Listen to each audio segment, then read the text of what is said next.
again, I would start with some very simple questions like, is this mine?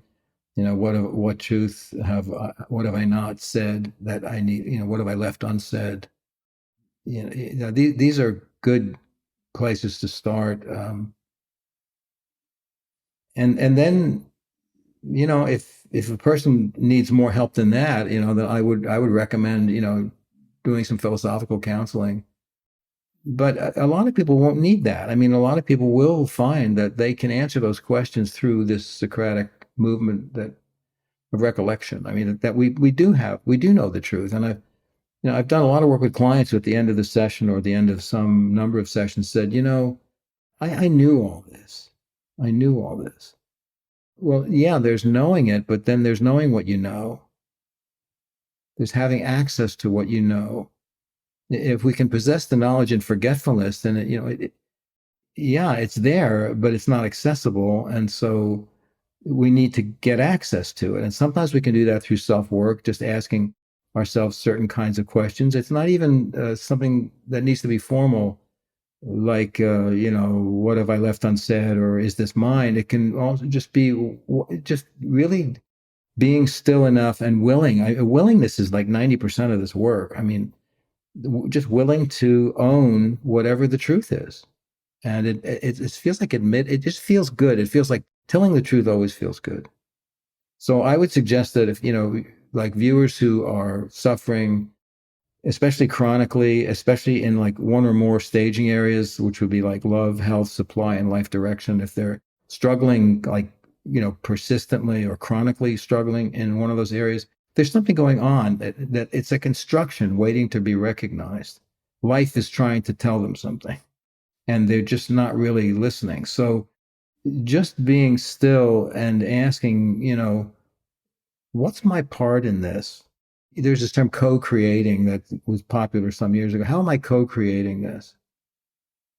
Right? I mean, just the willingness. It doesn't mean that you're 100. It's not the idea that you see in some models that you're 100% responsible for everything that happens in your empirical reality.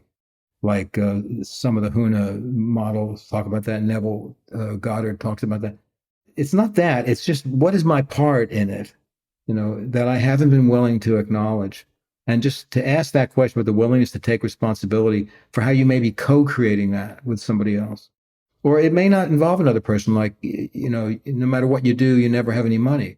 That's, you're talented, you're intelligent, you got all these things you're ready to contribute, you're enthusiastic, but you never have two nickels to rub together. And that's not an accident. Then you can ask yourself, I mean, one really good question that you can ask yourself that we came up with some years ago, we call it the decisive question, and you're familiar with it, is to ask yourself, identify what you want. That's the first thing. I want money. I want, I want abundant supply, or at least, sufficient supply. Or I want to be in a good, healthy, loving relationship, partnership with somebody, or I want glowing health, or, whatever it is.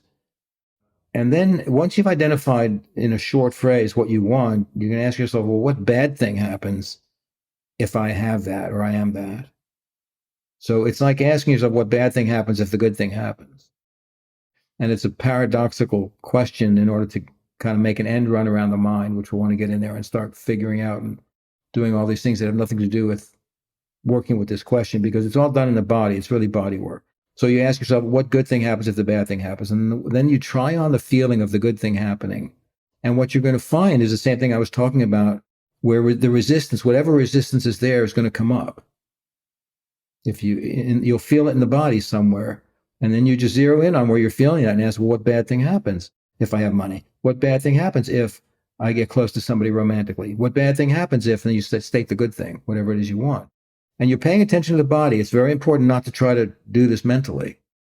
It's not a mental exercise. It's body work. And so the body will tell you, the body will resist if there's some contradiction there.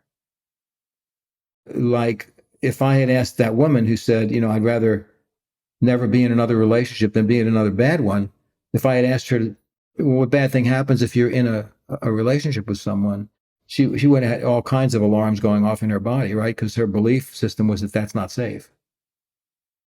So that's a good, like, sort of starting point for self-work.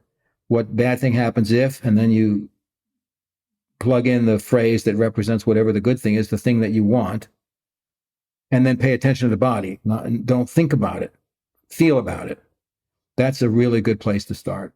Is it mine is a good question to ask. What have I left unsaid is a good place to ask. What truth have I not spoken? What truth have I not acknowledged?